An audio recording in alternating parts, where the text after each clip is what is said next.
Un plaisir. Oh, però fate casino voi due. Buonasera, welcome everybody. Ciao New York. Welcome to this Brunello di Montalcino tasting. My name is Filippo Bartolotta. I'm delighted to be hosting this masterclass on the Riserve Brunello di Montalcino 2015 vintage. We are live from Milano. Our room is full of people from Milano, quindi Milano says hi to New York. And I don't know if you can hear they're cheering and hooing, and New York says hi to Milano, I'm sure. How are we going to be doing? Ciao ragazzi, ciao! Salutiamo New York. Wine is the greatest human glue, and we're happy to be here. We're very grateful. We're very lucky to be in this business. This is a phenomenal drink, and we're going into one of Italy's greatest terroir. I'm not saying because I have the wines of Brunello in front of me, but what I'm saying is that this is, without any doubts, Italy's strongest appellation with regards to the collective brand. So in other words, whenever you see the logo of Brunello di Montalcino, people, whether they are in the wine world or not, will kind of start feeling excited about it. Here in Italy, it's the same. If you have a birthday party or Christmas and you want to make sure that your mother, brother, sister-in-law are going to be happy, you're just going to get a bottle of Brunello, whatever it is, tack, and people feel like, oh, you love me. So Brunello has got this reputation. So the focus, the goal of this tasting today is to understand why, and specifically to understand why they reserve us today. Of course, Italiano with the phone, there is ringing, is mamma. Allora, it really is my mom calling, of course. I'm going to have like a 15 minutes, like a little introduction about the area, and then we're going to move into the wine pouring. So, Brunello di Montalcino. Brunello di Montalcino. That says it all, right? Like it's a wine that comes from one village, period. Brunello di Montalcino is a square. There you go. That's Brunello di Montalcino. Like that, maybe. So what you've got is a beautiful square that looks like an oasis outside of Montalcino, 3,500 hectares of Brunello. You don't have any vineyards. It's just like a miracle. Here is a river, here is a river, here is a river, there is a river. Outside those rivers, there is no Brunello vines. Orcia, when I say river, it's more like streams. You can walk because there's no water. But the Orcia River goes all the way to the sea. Then you have the Ombrone on the northern side. Then you have the Arbia on on the western side. The northern side you have Arbia and Asso on the other side. Forget about the names of the river. What is interesting is the fact that Brunello is made here, and you have 4 different sides. So southwest is a Brunello di Montalcino closer to the sea. It's going to be 40 kilometers, like 25 miles, and you are going to be ready to go for a swim and some spaghetti with clams. Or on the northern east side, you will be closer to the forest, towards Siena. And the soil, while on the southwest, tends to be more sandy, a little sandier, more pebbles going towards the river. There's going to be some stones. They found on this end the skeleton of an entire whale. Before we're going to heat the glasses, I'm going to mention some of the secrets of Montalcino. Number 1 is the fact that it's only here. The number 2 is the fact the seaside is over there, very close by. Soil composition. 15 million years ago, used to be an ocean here, And that's why on this southern end you have a lot of sand, and they found this skeleton of an entire whale that they call it, of course, it went by the name of Brunella, la piccola balenottera pliocenica. So when you go into these vineyards, you will find shells all over the chart. As you move up, because what happens is that here is Montalcino, but it's like a mountain. It is a little hill, 600 meters above the sea level. Here is Montalcino. So in the southern end, you have more sand. And as you go up, what happens is that you'll be having sand will become much more clay, and then it will be way more rocky. And then rocks becomes like silt. Galestro toscano. Galestro is a type of soil that looks like a schisty soil, like lamina that you can grab and you just do like that and it breaks immediately. On the southern east end, you have a very specific geographical feature that makes Montalcino what it is, which is a volcano. Yes, it's not an active volcano, but it's a 1,700 meters and 40 above the sea level, so it's a mountain. You can snow in wintertime. Great chestnuts, you can make Brunello there. Fantastic extra virgin olive oil. 50% of the land in Montalcino is forest. Oh, allora, scusate ragazzi, pensavo di averlo chetato. Ma perché fa così? Sorry. Mountain protecting Montalcino from the eastern winds. So as a result, seldom you come across to hailstorm and frost, thanks to the Monte Amiata. Monte Amiata, the last eruption was like 300,000 years ago and reshaped the entire area surrounding here. And as a matter of fact, out of this part, on the eastern side, there's the famous Crete Senesi. Maybe you guys have seen the little group of cypress trees in the Crete, quello iconico, I cipressi bellissimi. Nothing much can grow over there, but there is one great thing that wine lovers love, which is truffle. Crete Senesi, you don't have wine, but you have black and white truffle that grow over here. Actually, Mr. Locatelli, chef in London, we're in New York right now, so forget about Locatelli, he's actually getting his white truffles over there. Northern side, this part of Montalcino is actually not only one of the oldest parts of Montalcino, is one of the oldest geological formation of Tuscany. We're going back to 140 million years ago, which tends to be much more clay-based, and clay is tough and colder.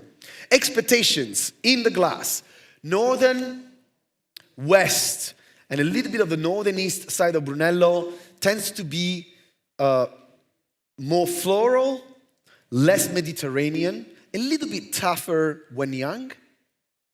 And as you go south, as you cross Montalcino and you go southward, whether you go east or west, imagine that you go from 600 meters above the sea level all the way down. You can take a couple of avenues. Towards the west, you go in the Via Maremmana, towards the sea. Towards the east, you go towards the Sant'Antimo Abbey, towards the Monte Amiata. Both ends are going to be a spectacular 180, even more degrees, untouched landscape. We are 1.5 hours drive from Florence, north, and 2.5 hours from Rome, okay, so coming from the south. We are in between the Via Cassia and the Via Francigena, a place of history, one of the poorest villages in Italy until the arrival of Brunello di Montalcino. In the 60s, when a lot of people started to go to Montalcino, they found a village that until the mid-80s was actually without any running water or electricity. You have to imagine the Tuscany in general, in the 60s, a lot of Americans actually started to come by villages for 2,000 euros. People purchased a little village with the church and everything, but there was no running water, no electricity. 1985 is when all of a sudden people said, hold on a minute, I need some running water, but above all I need central heating. Because 1985 is when overnight, during winter, most olive trees kicked the bucket. They died. Tutti gli olivi in Toscana morirono nell'85, but not in Montalcino. Montalcino is amazing because it's a different climatic condition. That's why I was saying it's like an oasis. But it's not just an oasis geographically speaking. Even under an anthropological point of view, the winemakers in Montalcino are of a special breed. They are very stubborn. It hasn't been easy to live in Montalcino all the way up to the 80s. The family that has been responsible for the arrival of Brunello is the Clementi Biondi Santi.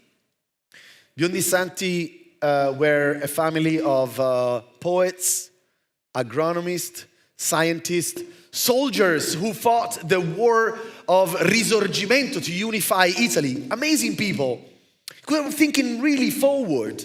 And they weren't just thinking about making their own wine to become wealthier and richer. They were making a wine to allow an entire group of people to enjoy a better life. Biondi Santi was pushing so many people to say, make Brunello, make Brunello. How come that Brunello is so different from anything else in Tuscany, and to be honest, in Italy as well? It's because Biondi Santi believed on the idea that he had to produce a pure, 100% Sangiovese without any presence of Carnaiolo, Colorino, Ciliegiolo, Mammolo, or Malvasia or Trebbiano, 2 white varieties. I would like to carry on the white varieties because a lot of wines have been using a little percentage of white varieties to fix the color of Sangiovese. Sangiovese is the most cultivated variety in Tuscany, actually in Italy. Don't know really why, because it's difficult to grow. It's an early budding variety and a late ripener, so a lot of shit can happen during this time. A lot of downy mildew, powdery mildew, a lot of things can happen. It's a very thin-skinned variety. So it's not that easy to make a wine bold in color, with structure, and above all a color that can age. But Biondi Santi understood that Montalcino was a little bit different. He started to work on his muscle selection. So he was looking at the group of vineyards, of vines that were reacting better throughout the years. And then clonal selection. As a matter of fact, some of the first clones that most of the wineries were using was the BBS, the Brunello Biondi Santi clone. It's what I'm talking about here is 1865. Italy was about to be unified as a country, and 1888 is the official first release or the first official bottle of Brunello di Montalcino.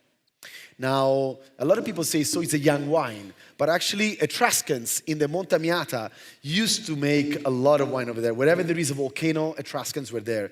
È chiamato il Monte Sacro, the sacred mountain. But Brunello di Montalcino, as we know, is a modern wine. I nostri amici, anche da New York, guys, if you want to start pouring wines, we're going to move on into the glass. 1888, what happened? Since day one, Biondi Santi, a super elegant gentleman, Franco Biondi Santi, I've been meeting with him for so long, tasting all the wines from the 60s onward, from the barrels, a super elegant gentleman, as elegant as these beautiful tall trees, the cypress trees that got to his home. Later on, fun enough, I realized my name is Filippo Bartolotta. Only later in the years, when he was becoming older, he was telling me, you know, Filippo, I know another Bartolotta. He's my tailor. And I was like, Bartolotta in Florence, there is only my family.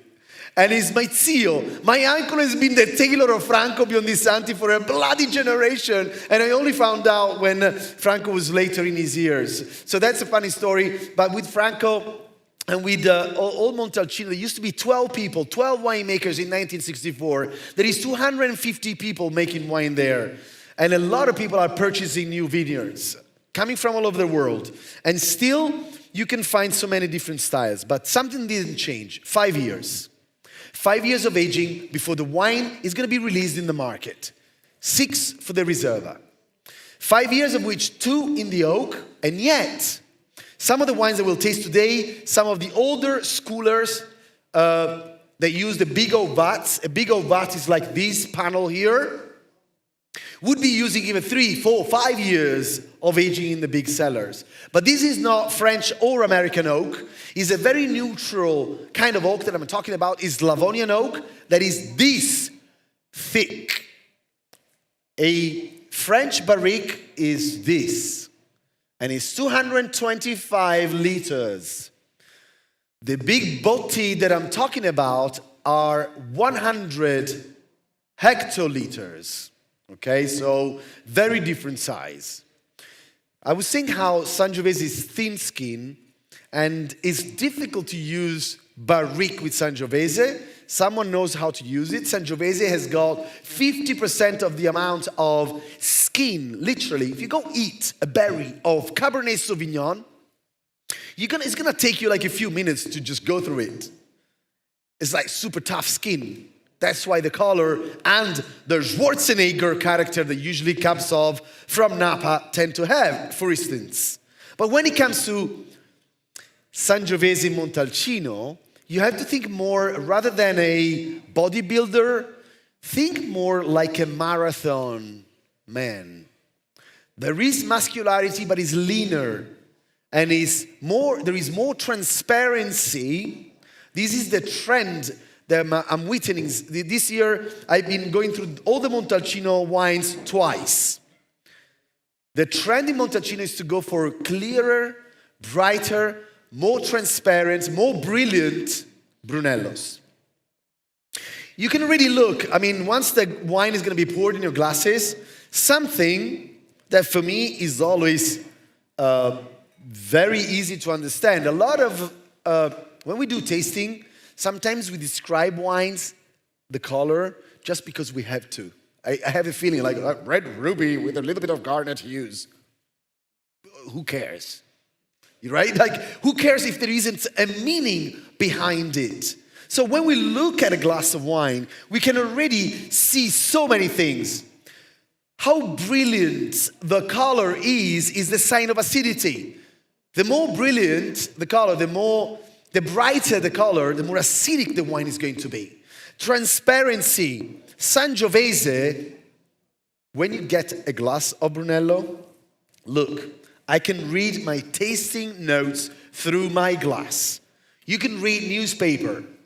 That's Sangiovese 100%. A bubble in the big botti. Oh, we're kicking off on the right foot. I love this first wine.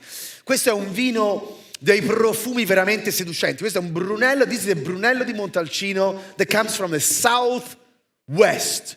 One of the southernmost vineyards in Montalcino. So, brilliant, bright, transparent. Expectations on this wine. Avete visto se New York c'è vini? Sì. Qualcuno, la regia. Expectations on this wine.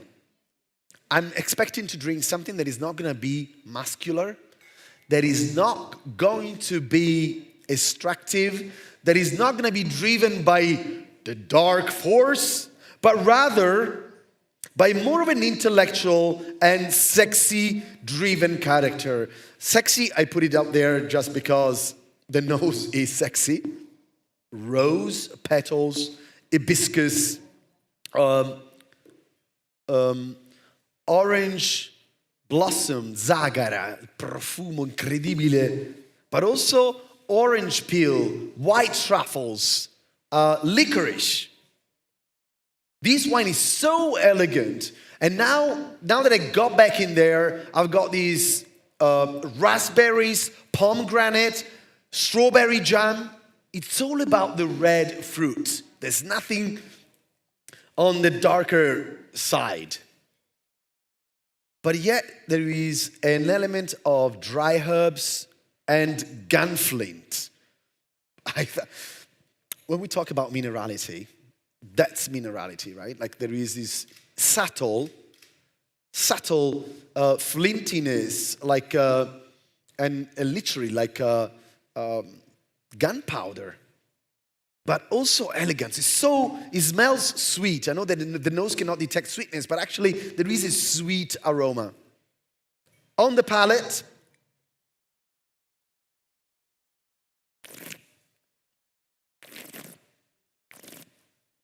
the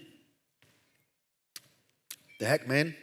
I didn't use a spit bucket with this wine. Smooth, round, gentle touch. This is silk. It's not corduroy. The texture is very refined. There is sweetness, despite the fact that the wine is actually totally bone dry. Questo c'ha una dolcezza naturale senza residuo zuccherino. Suppleness, a lot of length. The wine is still with me. We're chewing a lot of red-driven fruit. And what is it? I like this kind of this idea. Maybe unexpectedly, even too easy to drink as a reserva, but that is the result of southwest, of the seaside, of the iodine that comes through the Orcia Valley into the Camigliano vineyards. This is not just a cellar. This is a village with the beautiful tall pine trees, the cypress trees, and then you have it's a castle actually from 984. This place was built nel 984 e guardate questa roba pazzesca che ho scoperto. I just found out coming along here studying how there is a camel on the label, and the camel apparently is the reminder of the Crusades. Carlo Magno, Charlemagne used to go around Montalcino. Via Francigena was there. He built l'Abbazia di Sant'Antimo, an 8th century abbey, because as a gesture of goodwill with regards to God, because apparently Sant'Antimo spared his troops from the Black Death, the plague. I'll tell you more about Sant'Antimo later. But this camel is there, and the funny thing is that the distance between Camigliano and Rome is the same distance that there is from another Camigliano in Caserta. Quindi c'è due Camigliano. One in Caserta is the same distance to Rome than this Camigliano to Rome. Due castelli di Camigliano with the camel. So that's quite unique. Castello di Camigliano is 94 hectares of vine out of 500. So that's something that you're always going to be finding in Montalcino.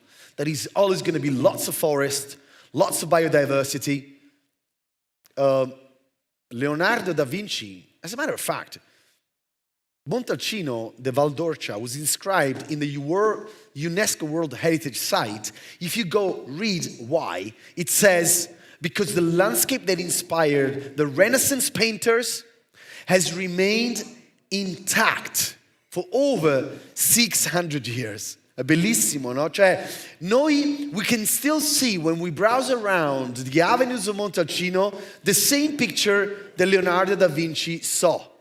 If you get rid of the asphalt and the light poles and maybe some vineyards, more or less is what these guys saw. Quindi Camigliano has got a lot of vineyards but also a lot of forest. I've got to be honest, I have never been a big fan of this Riserva Gualto because it's always been too much for me. Too extractive, too sweet, too overdone.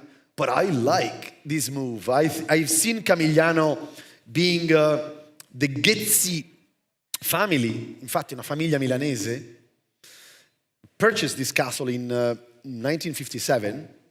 And there was a moment in the 1980s and 90s where the wines tended to be a little bit on the commercial side. But in the last few years, Camigliano is back on track. And I'm sure, this is my feeling, that they said, like, we've got one of the greatest bits of terroir on planet Earth. Let's show it into the glass. I'm very fond of this wine. You can see it straight away, so no hiding there. 4,000 bottles altogether, older vines, clay, fossil, limestone, 20 to 60 hectoliters for 36 months. So 3 years in the oak barrel. The wine is released in the market for 50 to 70 euros. I don't know, in New York, in bucks, in dollars, how much that will be. Moving on, numero 2. Fanti. Oh my gosh. So what's happening here? This is what's happening. We are back in Montalcino. We were here with Camigliano, southwest, super west, and we're going totally like on the east side. Check it out. You go on the east side, and what you find is darker. This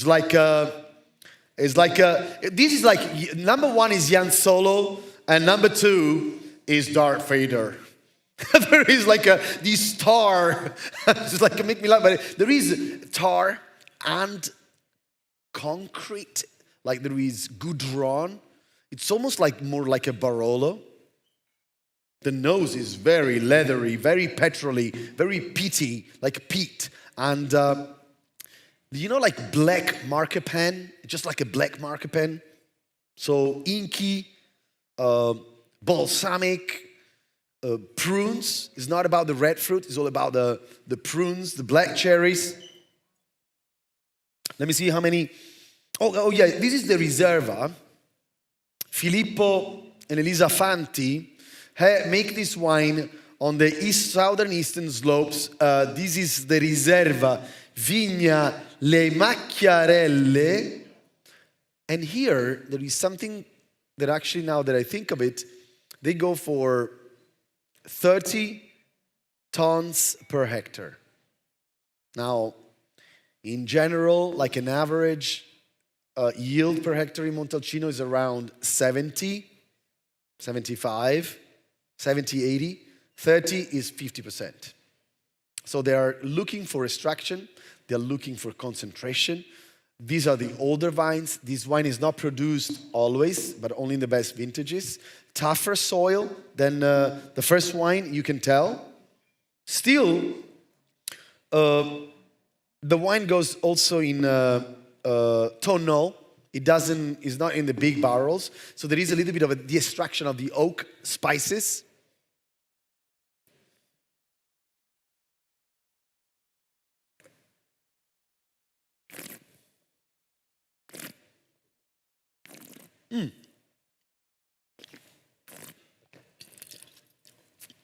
Oof. Oh my gosh, this is powerful. It's like pretty alcoholic, sweet. I was actually expecting to find the wine more like dry and astringent, given on the nose all the dark matter, but actually there is good enough juiciness. So we are chewing a lot of fruit. We are salivating a lot. So we're able to digest. It is alcoholic. A lot of the sweetness is given by the alcohol. They make 4,000 bottles, and it's released in the market for 85 euros. So it goes for 2 years in tonneau and another 36 months of aging in the bottle.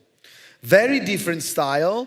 We're gonna ask later on what you guys prefer in terms of style, whether you go for the smoother, silkier, or the more like kind of like cowboy style. Here you got like more leather, more farmyard elements that come into place. Numero 3. Numero 3, fatemi vedere un attimo dove vado a finire, perché qua, so we're moving. Siamo con Poggiolandi, and we're moving. We did like southwest, southeast, and look what we do now. A jump all the way here, totally northeast. On the nose, Poggiolandi, Riserva 2015, This winery is 75 hectares, and is on.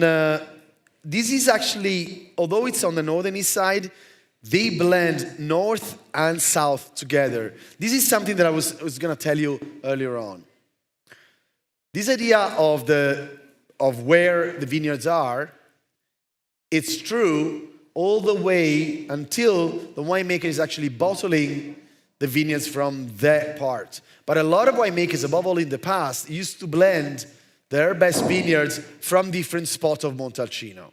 So this is one of the cases of the old school attitude to get the best grapes from all over the chart to make your wine. The winery has been purchased by the Bulgaroni family. Fermentation done with wild yeast, big barrel, brand new cellar, very beautiful, natural cold and humidity underground, overlooking a phenomenal garden with a very round hills edging the east border of Montalcino. 54 hectoliters barrel, 4 years in the barrel. Quindi 4 anni di invecchiamento nelle botti grandi. This wine has got a smoky edge. It's got more, rather than the Earl Grey tea, is more on the gunpowder, smoke, a bit of burnt rubber, some barbecue, there is a soy sauce and Kansas City barbecue style. Like I get this barbecue element, soy sauce, very strong in the wine, and it's about the blueberries and cherries. Some dry herbs.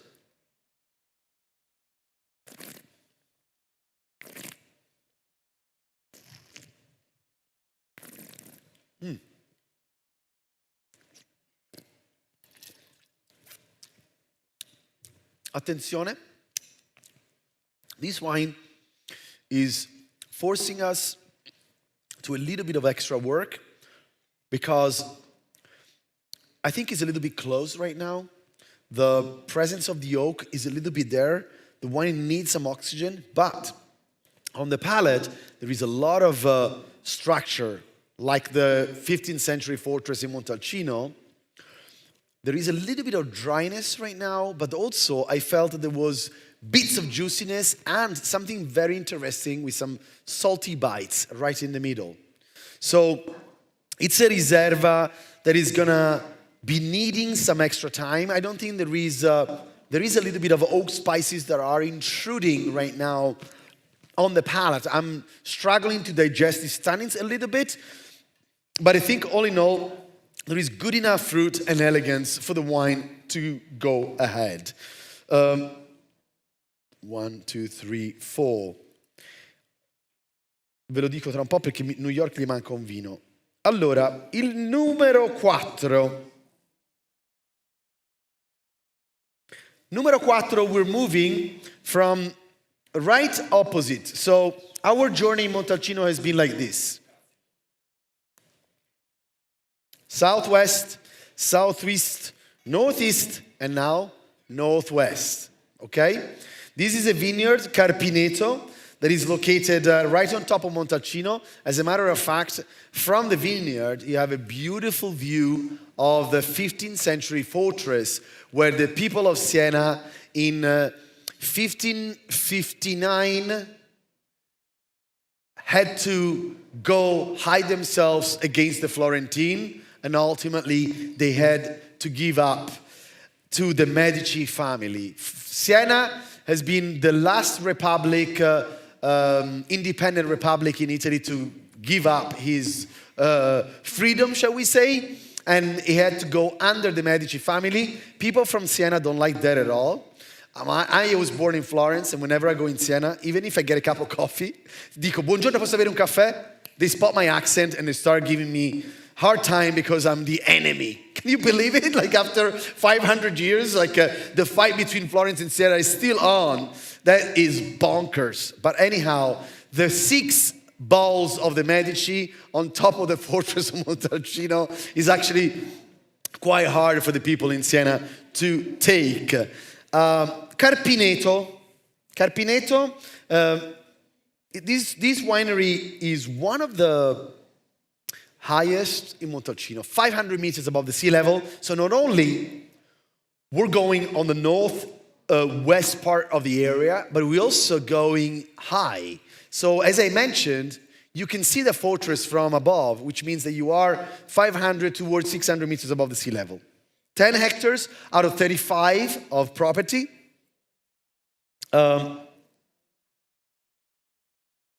42 months of big oak cask aging. So it's a lot of time, but only on big Slavonian oak cask. I find the nose very gentle, very fruit driven. I find it lots of raspberries,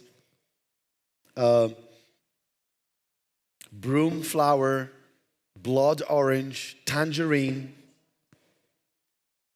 broomstick as well, la saggina in italiano.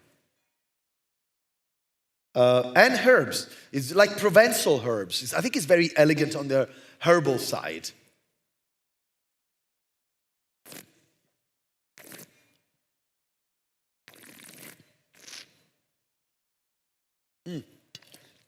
I like it.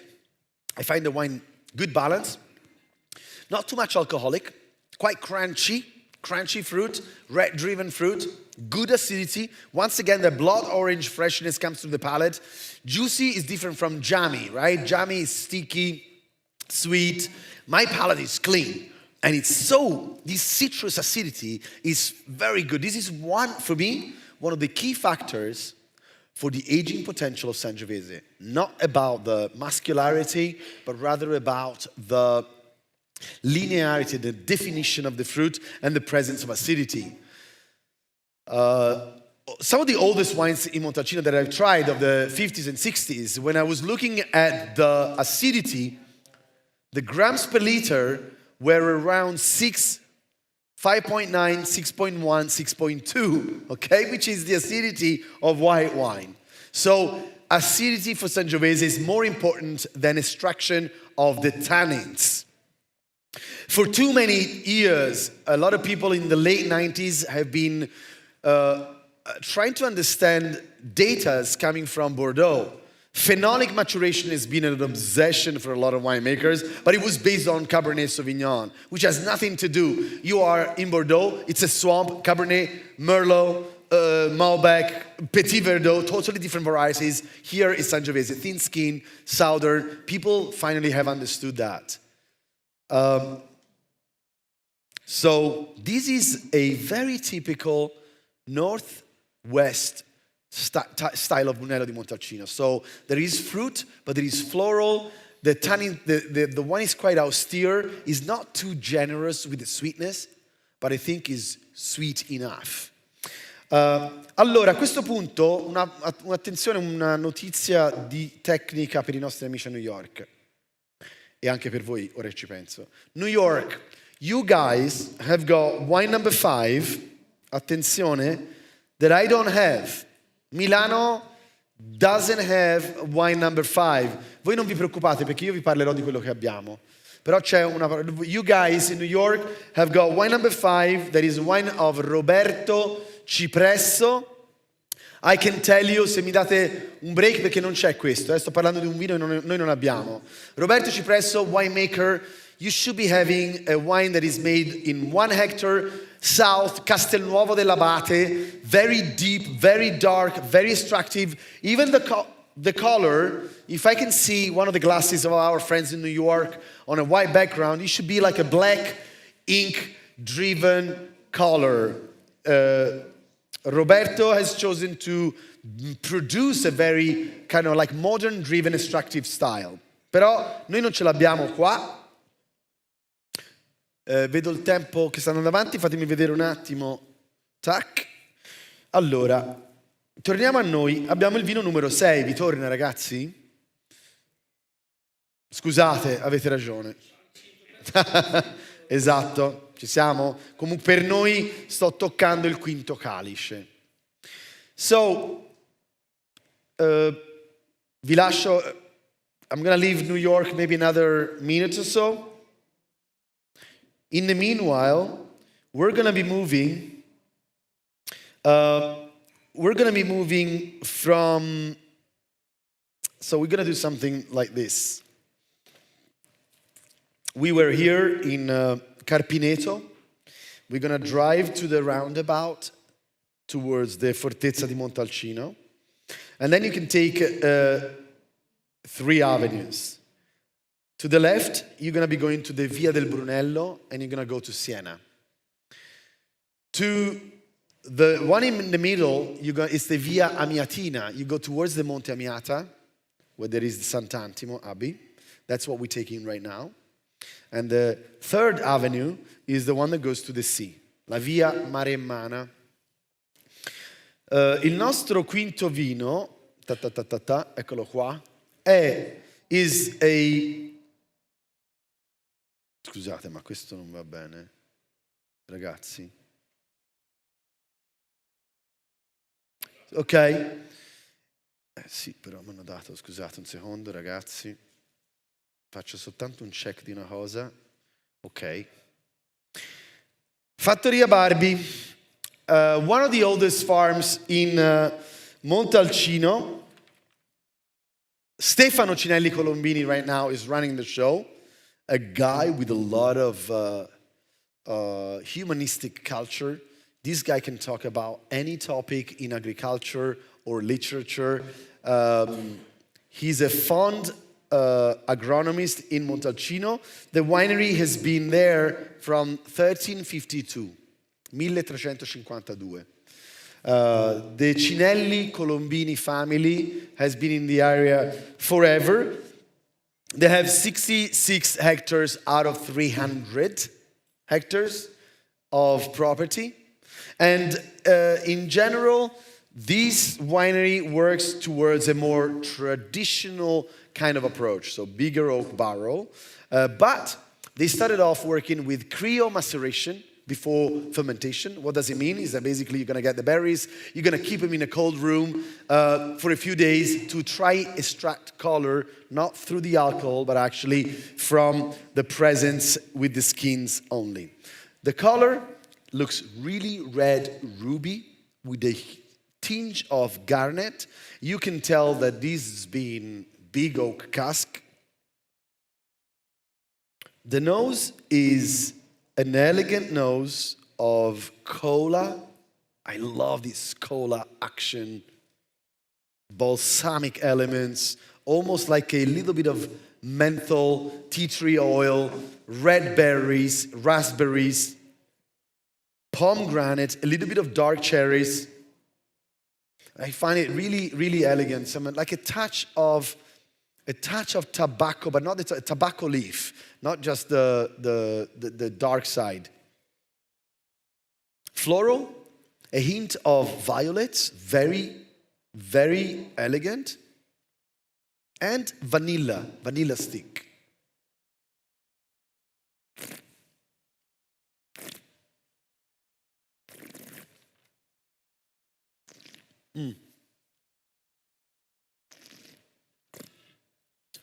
On the palate, whoosh, alcohol, but also black pepper. I love the black pepper spiciness. Spicy. This is a spicy wine. Cinnamon, nutmeg, black pepper, crunchy. There is alcohol, but there is a lot of acidity. There is a very refreshing character in the end that is counterbalancing the super heat of this wine. You can tell there is a southern style of wine by the generosity, by the Mediterranean herbs, and this alcohol. I'm sure it's 14.5. But this is something that is right now, to be honest, is difficult to find anything less than 14 in general anyway. So this is a family that is actually the first ever bottle of Brunello di Montalcino exported to the USA was Barbie in 1962. They are one of the first winery in Italy to open up the doors to wine tourism.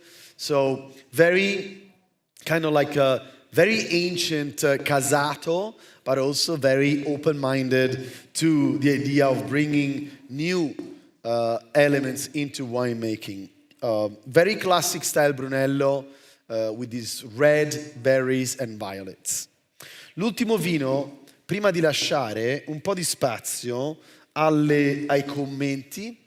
Before we're going to leave some, get the last 15 minutes, I want to leave some room to comments with New York City and Milano. L'ultimo vino, we're traveling once again. Now we were on the southeast side and we're just going like this. We're going to go back to Montalcino, to the square, and like that again. Actually, we're going here. Ah, eccolo là. Allora ditelo che c'è la mappa e non devo fare la roba. C'ho la mappa, Società Agricola Sasso Sole. So Sasso Sole means Sasso is stone, Sole is sunshine, means is a stone full of sunshine. We are once again closer to the vino numero 1, 2, 3, to the third wine.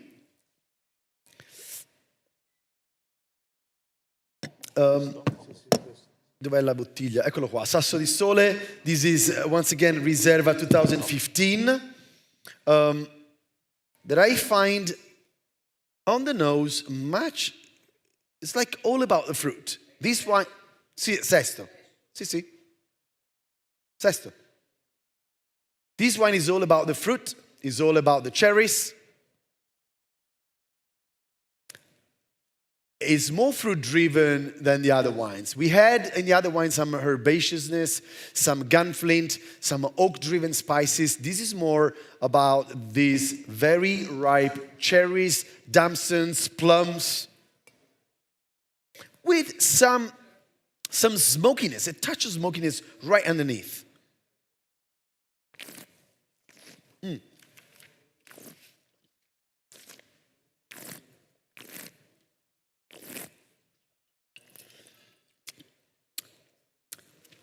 3,500 bottles, quite hot, but also look what's happening.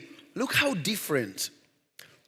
This is once again 3 years, just like the prior wine, with a big oak, Slavonian oak barrel.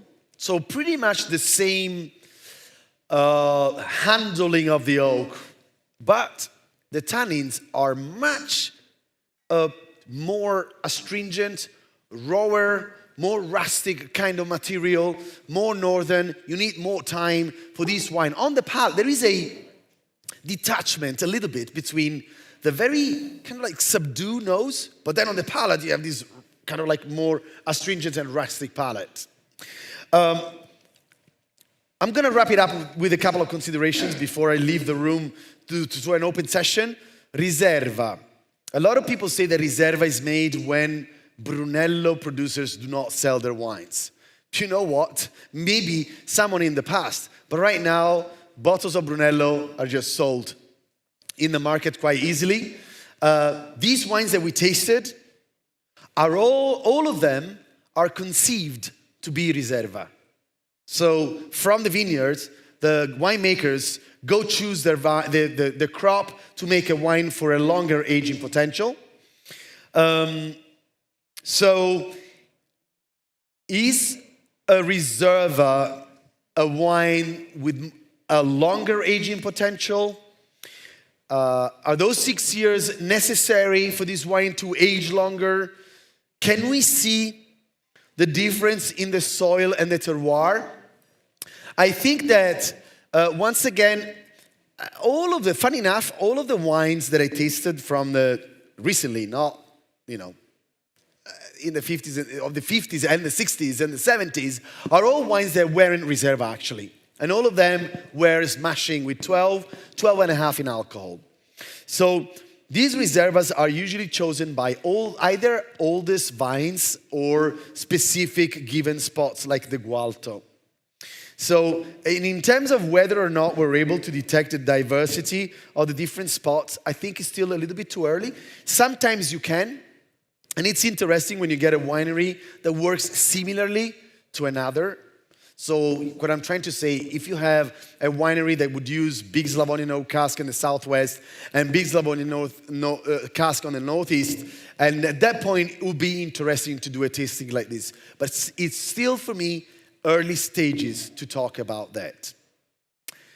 Allora, 10 minutes left. It feels like I'm being like Tom Cruise with that time remaining, 10:47, 46, 45, explosion.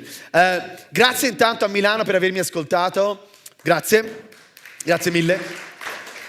Grazie New York, se possiamo vedere New York. Domande, considerazioni, commenti, questions, comments, your points of view. What you guys reckon about these wines? In italiano, in inglese, come preferite? Che ne pensate? Cosa vi è piaciuto di più? No. Come? Ho sentito un commento ma non lo sento poi. Alzate la voce. Potete parlare italiano e in inglese e casomai vi traduco, eh? Anche New York. New York c'è una domanda? Che dicevi Alberto? Oh, so New York, Milano is giving you room for your questions and considerations. They've been America first. That's something else, though. It doesn't work well with New York, I think. No, cominciamo con Milano, dai ragazzi. Che ne pensate? Soprattutto anche quelli che hanno già partecipato, no? Magari sono vini un po' diversi. How do you guys see these wines? Come li vedete?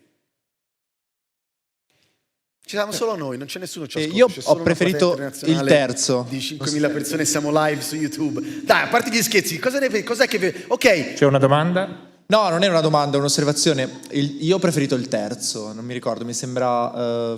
Poggio Landi? Sì, esatto. Quindi... Secondo me è il migliore dei 6. Ok? Ti è piaciuto anche questo lato un po' più austero forse, no? Anche al tannino in bocca, profumato? Sì, di tutto, cioè era meno alcolico degli altri, l'ho sentito meno pesante. That's a good point. Questo è vero. È più piacevole. So, for our New Yorkers, there's a gentleman here that loved wine number 3 because he believes, and actually agree with this fact, that is the least pungent with the alcohol. So he loved this elegance.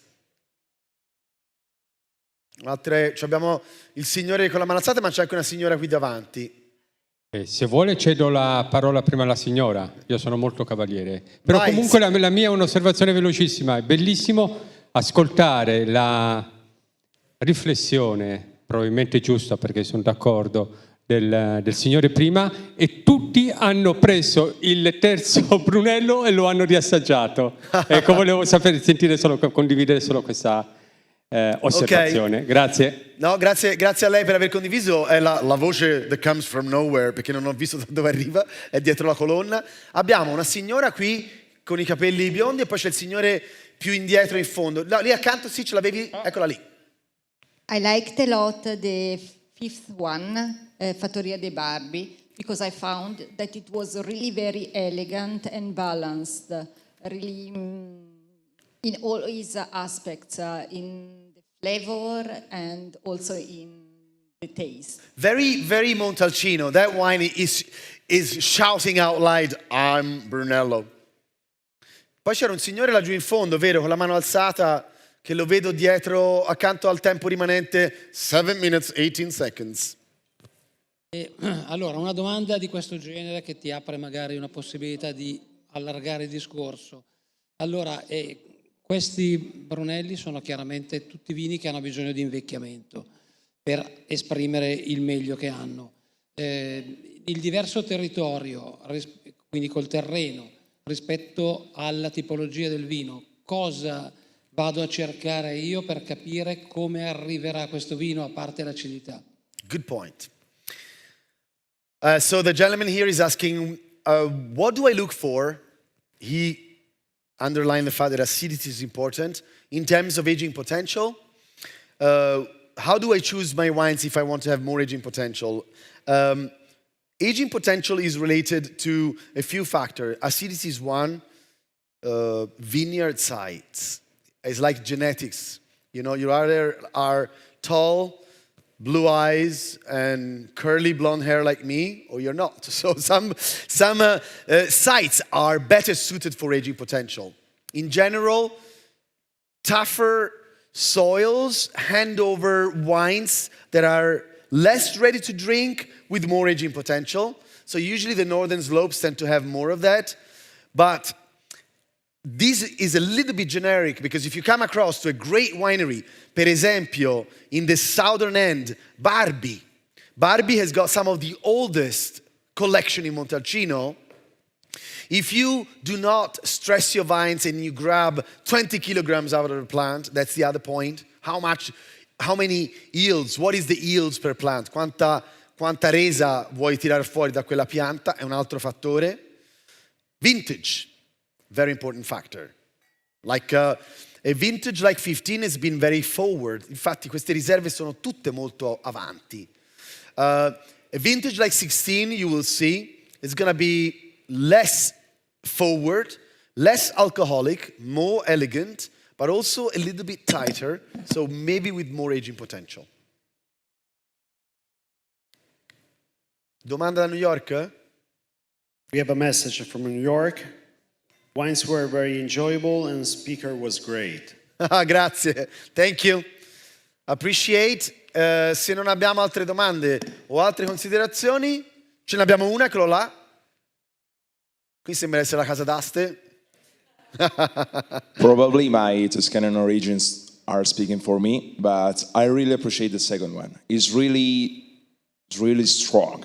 It's Toscana, it's a Sangiovese. I can feel the leather, I can feel the fruity passion of the Sangiovese, and I really appreciate Fanti version. But all these are fine, and the aging power is really important. Yeah, it's really. But that's interesting to have comments like because of course these wines are very different, and I always said that the wine number 2 is the opposite end of the spectrum of wine number 1, or even the Poggiolandi. It's all about extractiveness, power, and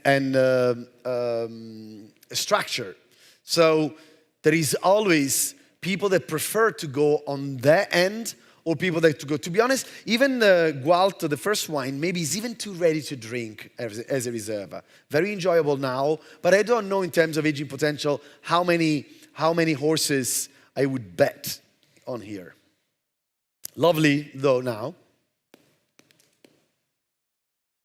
Ci andiamo a fare un risottino all'ossobuco? Grazie ancora ragazzi, grazie.